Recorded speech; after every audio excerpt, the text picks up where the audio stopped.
ప్రతి ఒక్కరూ మొక్కలు నాటే కార్యక్రమంలో భాగస్వామ్యం కావాలని ఏపీ సీఎం చంద్రబాబు పిలుపునిచ్చారు. ప్రకృతి అంటే ఏ ఒక్కరి సొత్తు కాదు, పర్యావరణాన్ని కాపాడాల్సిన బాధ్యత ప్రతి ఒక్కరిపైన ఉంది అని చంద్రబాబు అన్నారు. ప్రతి ఒక్కరూ ఆరోగ్యం కోసం యోగా చేయడం అలవాటు చేసుకోవాలని చంద్రబాబు పిలుపునిచ్చారు. గ్రీన్ కవర్ ఉండే రాష్ట్రం మంది, దీన్ని 50% తీసుకుపోవాలనేది మనందరి లక్ష్యం. ఒకప్పుడు నేను 2 ఏళ్ళు 3 ఏళ్ళు చెట్లు కూడా ఉండేటివి, పెద్ద చెట్లు నాటేవాళ్ళం. ఒకప్పుడు కాంగ్రెస్ పరిపాలనలో మీరు ఒకసారి చూస్తే చెట్లు నాటడం అంటే వాళ్ళకి అవగాహన ఉండేది కాదు. ఫోటో కోసం చెట్టు నాటి ఫోటో అయిపోతానే చెట్టు ఎక్కడుందో కనపడేది కాదు. తర్వాత ఇటీవల గవర్నమెంట్ వచ్చింది, వాళ్ళకి చెట్లు అంటే తెలియని గవర్నమెంట్. అది చెట్టు వల్ల ఉపయోగం తెలియదు, చెట్లు నరకడం తప్ప చెట్లు పెట్టనే గవర్నమెంట్. అది కొన్ని దేశాల్లో అయితే శాశ్వతంగా జైల్లో పెడతారు చెట్లు నరికితే. చెట్టు నరకాలంటే కూడా ప్రభుత్వ పర్మిషన్ ఇస్తే తప్ప చెట్టు నరకడానికి వీలు లేదు. చెట్టు నరికితే మనిషిని చంపినటువంటి నేరంగా చిత్రీకరించి వాళ్ళపైన యాక్షన్ తీసుకునే పరిస్థితి వస్తుంది. ఇప్పుడు అంకారావు చేసిన పని మనందరికీ ఒక ఆదర్శం అని చెప్పి మీ అందరికీ తెలియజేస్తున్నా. నాకు ఒకసారి ఎప్పుడూ నాకు గుర్తుండేవాడు, ట్రీ మ్యాన్గా గుర్తింపయ్యాడు.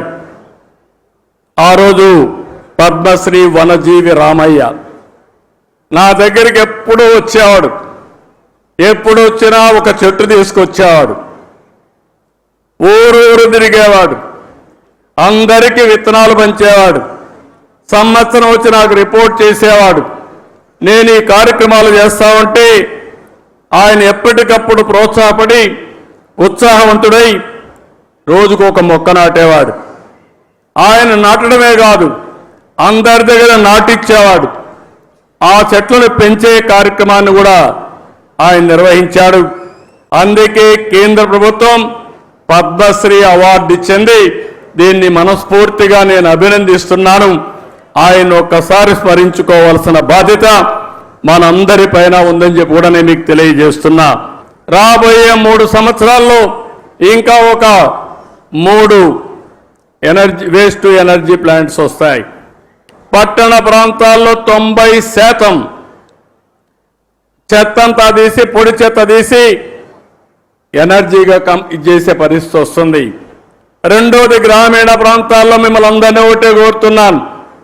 ఏదైతే ఇంత మునిపి వేస్ట్ కాంపోస్ట్ కింద కొన్ని సెంటర్లు పెట్టాం. ఇక్కడి నుంచి ప్రతి ఒక్క ఇంటి దగ్గర చెత్త కలెక్ట్ చేయాల్సిన అవసరం ఉంది. అందులో నుంచి ప్రోడక్ట్స్ అన్ని సెగ్రిగేట్ చేయాలి. ఏది కూడా వేస్ట్ కాదు, అన్ని రీసైక్లింగ్ ఉపయోగపడతాయి. రాబోయే 1 సంవత్సరంలో ఇవన్నీ కూడా డెమాన్స్ట్రేట్ చేసి ఆంధ్రప్రదేశ్ రాష్ట్రంలో ఏది వేస్ట్ కాదు, వేస్ట్ నుంచి సంపద సృష్టించే మార్గానికి అవసరమైన ఇన్సెంటివ్స్ ఇచ్చే బాధ్యత ఈ ప్రభుత్వాన్ని చెప్పి మరొక్కసారి మీ అందరికీ తెలియజేస్తున్నా. ఈరోజు ఇంకొక పక్కన మీరు చూస్తే నగర వనాలు 61 నగరాల్లో మన నియోజకవర్గాల్లో నగర వనాలు పెట్టారు. ఈ నగర వనాలు 175 నియోజకవర్గంలో పెడతాం. అదే మరి అన్ని నక్షత్రాలకు సంబంధించిన చెట్లు కూడా పెట్టమని చెప్పి అడిగాను. ఇప్పుడే ఫారెస్ట్ డిపార్ట్మెంట్ దానికి ముందుకు వచ్చారు. రాబోయే రోజుల్లో ప్రతి ఒక్క నగర వనాల్లో నక్షత్రానికి అనుకూలమైన చెట్లన్నీ ఉంటాయి. మీరు ఆ చెట్టుకు రాఖీ కట్టడం కానీ, నీళ్లు పోయడం కానీ, ఆ చెట్టును పెంచి పోషిస్తే మీ నక్షత్ర బలం బ్రహ్మాండంగా పనిచేస్తుంది. మీరు ముందుకు పోవాల్సిందిగానే మిమ్మల్ని కోరుతున్నా. ఈరోజు ఇంకొక పక్కన అమరావతి, ఈరోజు ఒక మంచి కార్యక్రమానికి శ్రీకారం చుట్టాం. అమరావతి రాబోయే రోజుల్లో భావితరాల భవిష్యత్తుకు ఒక దిక్చూతిగా తయారవుతుంది. దేవతల రాజధాని అమరావతి, ప్రజా రాజధాని అమరావతి.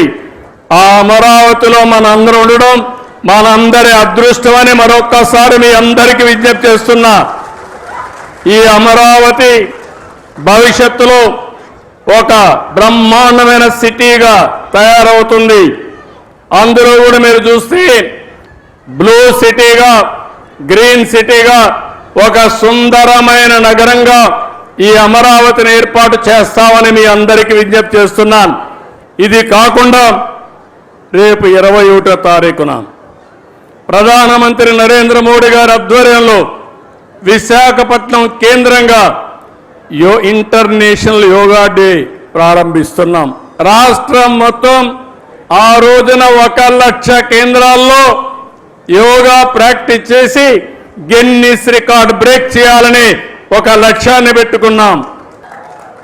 ఇంకో పక్కన 2 కోట్ల మంది 1,00,000 ప్లేసెస్లో యోగా ప్రాక్టీస్ చేయబోతున్నారు. ఇది ప్రపంచ రికార్డు. ఎక్కడా ఎప్పుడూ జరగని విధంగా 2 కోట్ల మంది మన రాష్ట్రం నుంచి ఇంకా ఇతర రాష్ట్రాల్లో నుంచి కూడా చేస్తున్నారు. ఇది కాకుండా ఇంకొక పక్కన మీరు ఆలోచిస్తే మొత్తం దగ్గర 25 లక్షల మంది యోగా సర్టిఫికెట్స్ తీసుకుంటున్నారు.